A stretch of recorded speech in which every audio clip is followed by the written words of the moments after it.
You're listening to a podcast from thespoilist.com.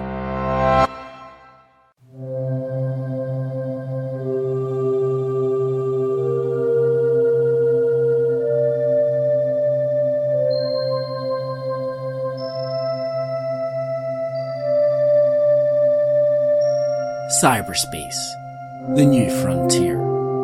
These are the voyages of the podcast First Contact. Its mission?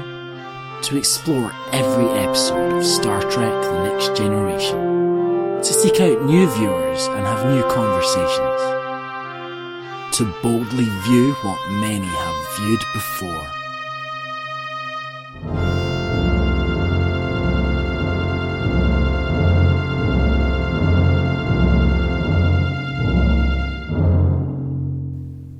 Welcome to First Contact, the Star Trek The Next Generation introcast, exploring the voyages of the Starship Enterprise, as well as a voyage into our psyches.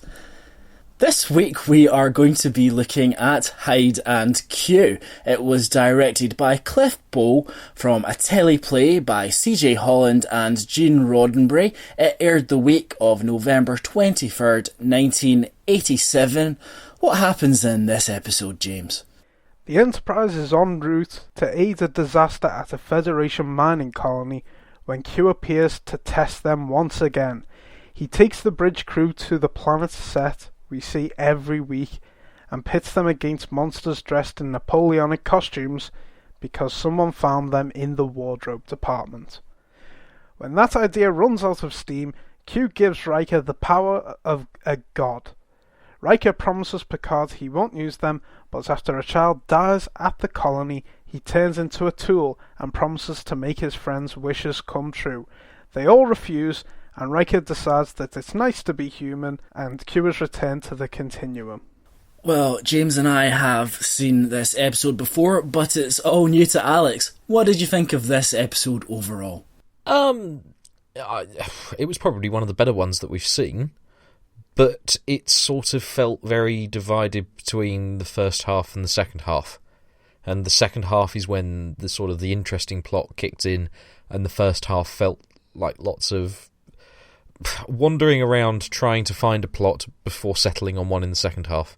It is very strange, this episode, because I actually find the first half very enjoyable. I think maybe that's just the presence of John Delancey as Q, where he is just extraordinarily charismatic. But the show should be about Riker being given the powers of a god and the temptations that go with that. And you don't get any of that until the last 10 minutes. You have very strange sequences on the planet involving a game that we don't appear to be privy to the rules of.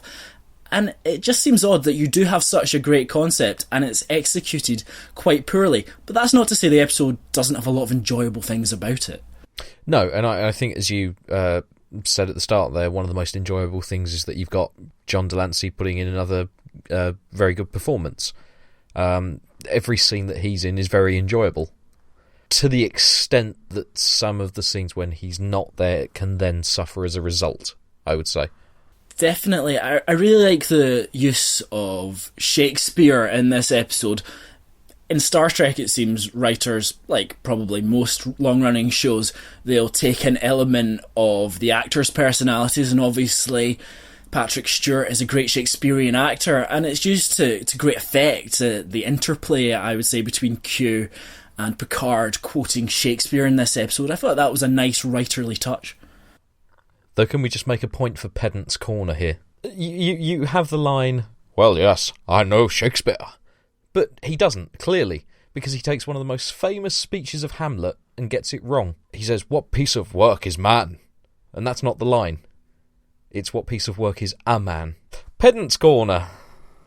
Let it never be said that we are pedantic over the insignificant details.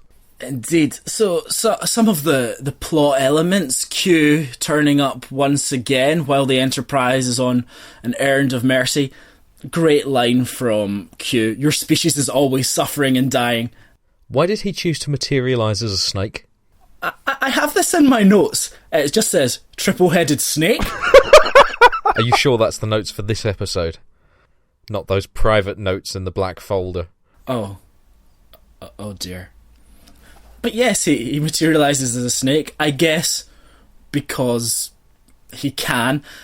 Picard's reaction, he says, "Not now, damn it, Q," as if Q is actually turning up every week. This is only the second time that we've seen him, and he's dismissing this godlike character as a sort of mischievous schoolboy figure who's always playing pranks. Yeah, you could put on a little sort of sitcom entrance sound effects and have him as the annoying neighbour. "Oh, not now, Q. Oh, and the curtains are on fire. What a crazy thing to have happened." And then when John Delancey appears, everybody's whipping and cheering. When he reacts like that in later episodes, once we've had far more Q episodes, it feels more natural, but I guess this early on, having him a recurring character in his second episode, and, have him appear as a recurring character in dialogue, it does feel a bit out of place. Yeah, because he was, in that first episode, a complete threat to the whole of humanity. Here, it does seem to be there's a lot less peril from Q. It is more like a game than actually as if lives are at stake, which they are.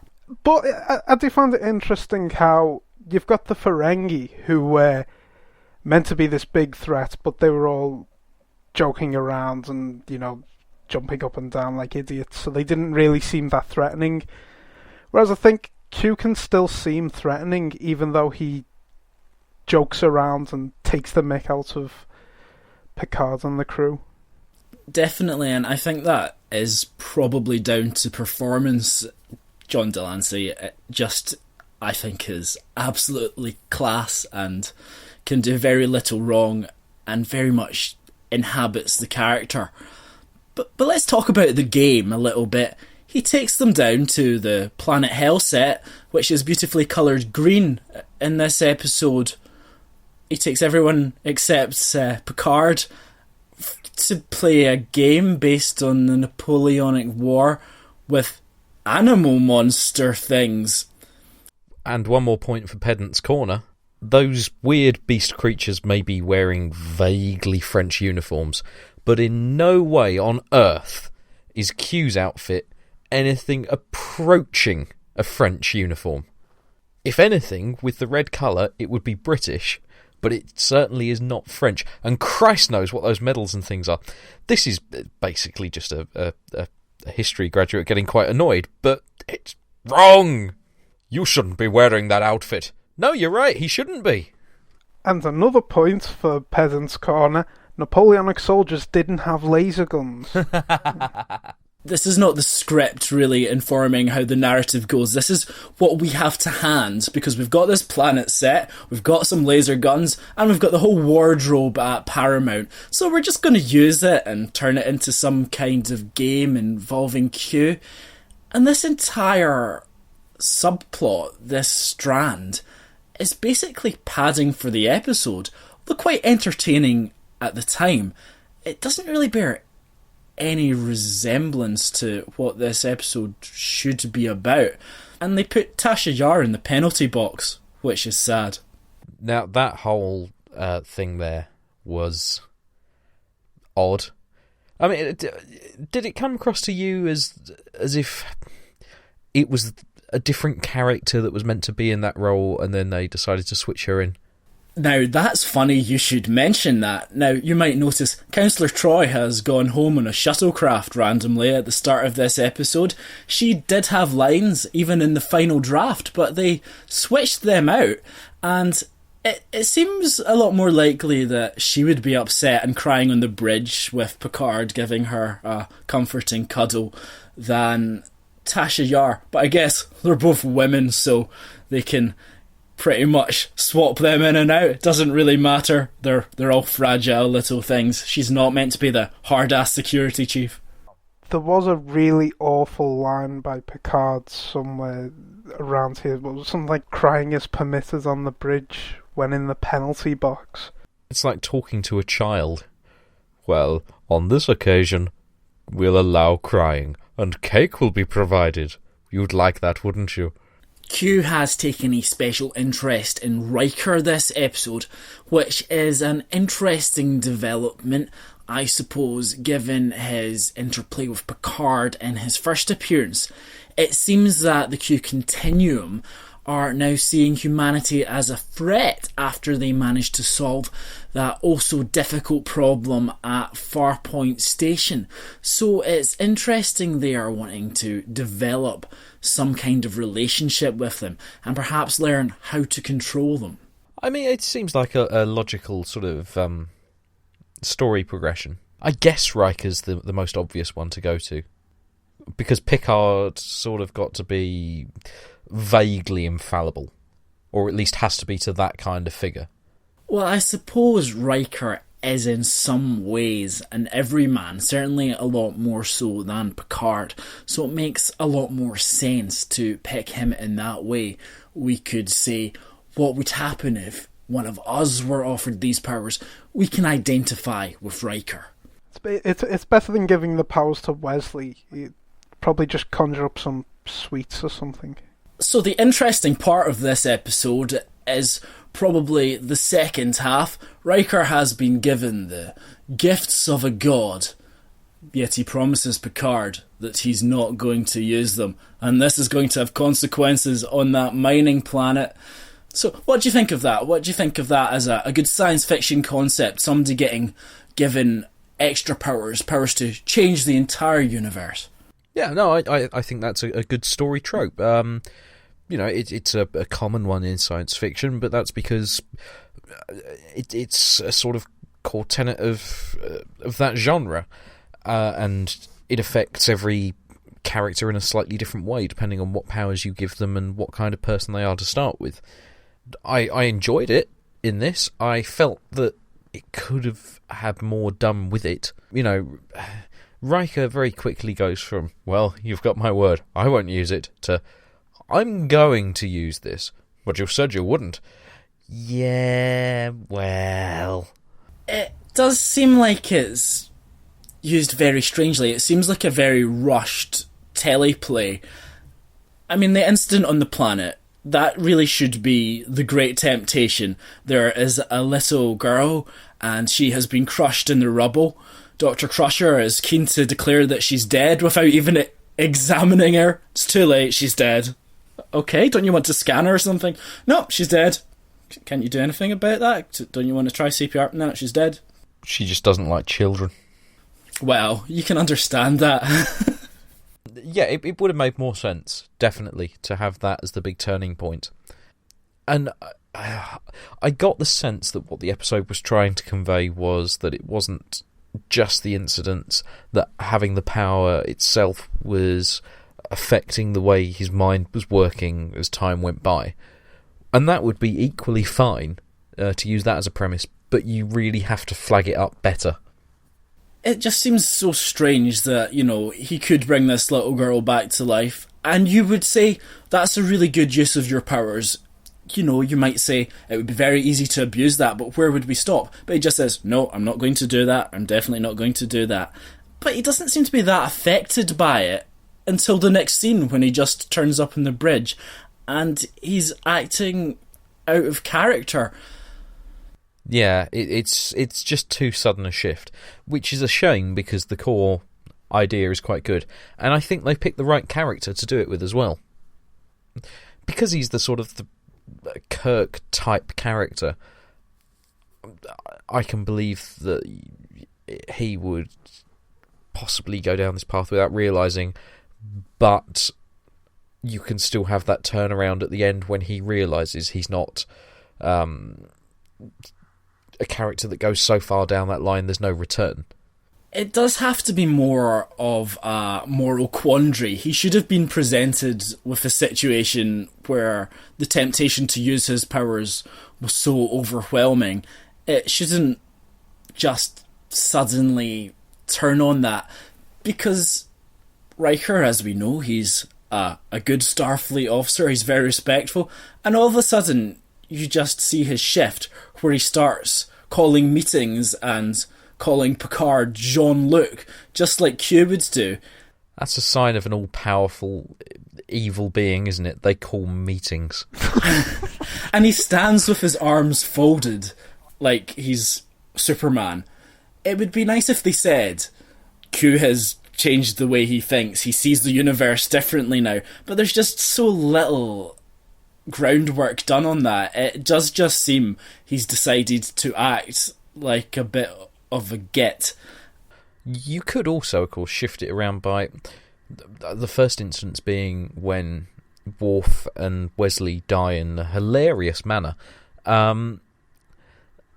That, actually thinking about it, that should probably be the turning point. You shift events round, because it makes sense that one of the crew dying would be the final straw. One of the main crew, anyway. Yeah, that should have been it. I think we have to make a note here, because I think we're going to keep a tally. Worf gets beaten up quite badly here. Now, this is the second time he's been beaten up on this planet after he was brought down by the might of the Ferengi. So let's just keep an eye on that as episodes go on. How much Worf actually gets taken out of the game, this great Klingon warrior that he is. But away from Worf, it seems quite strange that they brought the main cast down to the planet, and there's not really a whole lot for them to do. I mean, even Wesley gets brought down for no real reason. He wasn't on the bridge at the time or anything like that. So if he's there, it would be good to use him for some kind of relevant plot reason. His death could have been something quite significant, as opposed to a moment that some fans just like to replay over and over again and take great joy and giggle as Wesley dies horribly. Yes, and I mean, we don't really see a resurgence of anything with the main cast until the end. The end is interesting. Yes. So, Riker on the bridge, having called the meeting, decides to invite all his friends there and grant them a wish, essentially. He doesn't ask them what it is. He just wants to give it to them. Now, he turns Wesley into a grown man, which Will Wheaton is clearly not going to grow into. He still hasn't. He still looks younger. Would you not be concerned that you've just lost 10 years of your life? I mean, let's also remember, he may be physically 10 years older, but he's, what are all the things that were making him awkward? What was making him awkward in Justice? The fact that he was a virgin. It still is. If anything, it's more embarrassing now. He should have given that Klingon woman to him. Wesley being turned into an adult is probably the most embarrassing thing to happen in all of Next Generation. The line that Riker says here is, "Wesley, I may know best of all, our friendship, our long talks." What? Are Riker and Wesley best buddies? Are they spending a significant amount of their leisure time together? I've never witnessed this, and it does seem very strange. And as all Wesley's saying is like, I wish I was a man with enormous hands. Yes, I wish I was a man with big hands, big strong hands. Like yours, Bill. All the things I'd do with those hands. The things I do. And Worf gets given a sexy Klingon female. Let's call it what it is, a sex slave. And Worf declares he has no place in his life for sex. Why is that, Worf? So, okay, let's just analyse something here.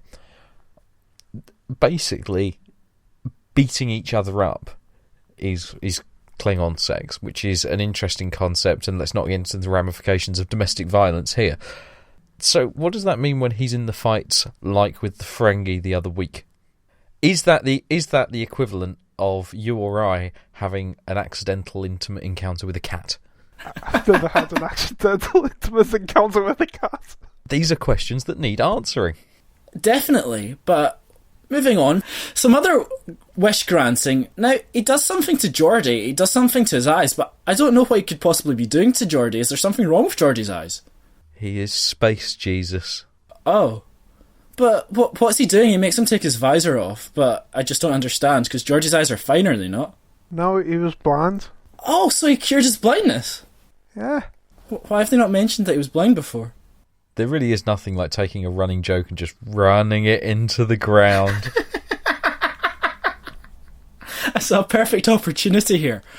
Basically, because his friends don't like his presence, Riker decides to become human again, and all is resolved. That was a satisfying conclusion to the episode. Yeah, it's basically a victim of peer pressure. It's not great, but at that point, I just kind of want that to finish. You know, if he wished up just like some jelly for Wesley, and he enjoyed it and said that was delicious, he'd have kept his powers. Only green jelly! I love jelly! Wesley, I don't think you're ready for that jelly.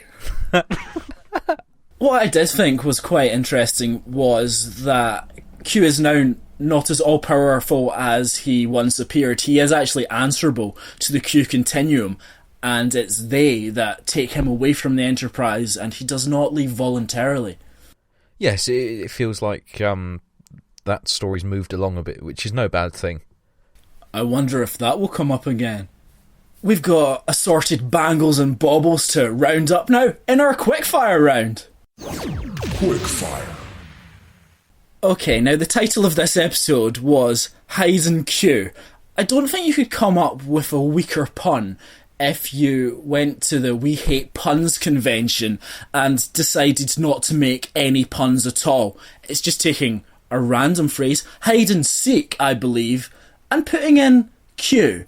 Now, I've decided to come up with a list of better puns involving Q than hide and Q.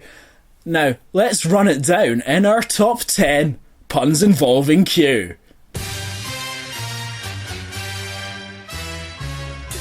At 10, down 5 places but still holding on in there, it's Q Jumper. At 9, a classic making the return to the charts with I Say a Little Prayer for Q. At 8, it's A Room with a Q. 7, it's that one from all the adverts that you love. Just Q it. What's that in at 6, Alex? Knowing me, knowing Q. Aha! At 5, it is Dr. Q. At 4, skip to the Q. Now to the top 3. Q know my name.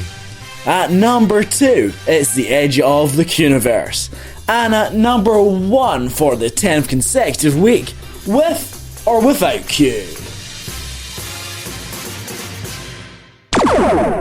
The Admiral's uniform that Q wears in this episode is never actually worn by a Starfleet Admiral in all of Star Trek. He's a super admiral. C.J. Holland is not real, the writer of this episode.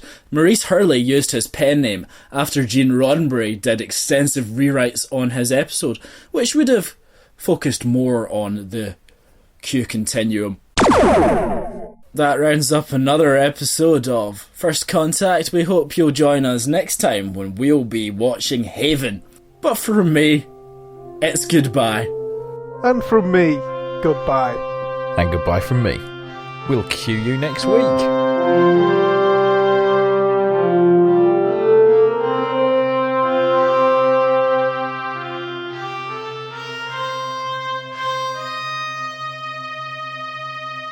Well, Geordie's line to older Wesley, "Hey Wes, not bad." That was extremely creepy, wasn't it? Don't worry, I won't tell anyone. I can't see a thing.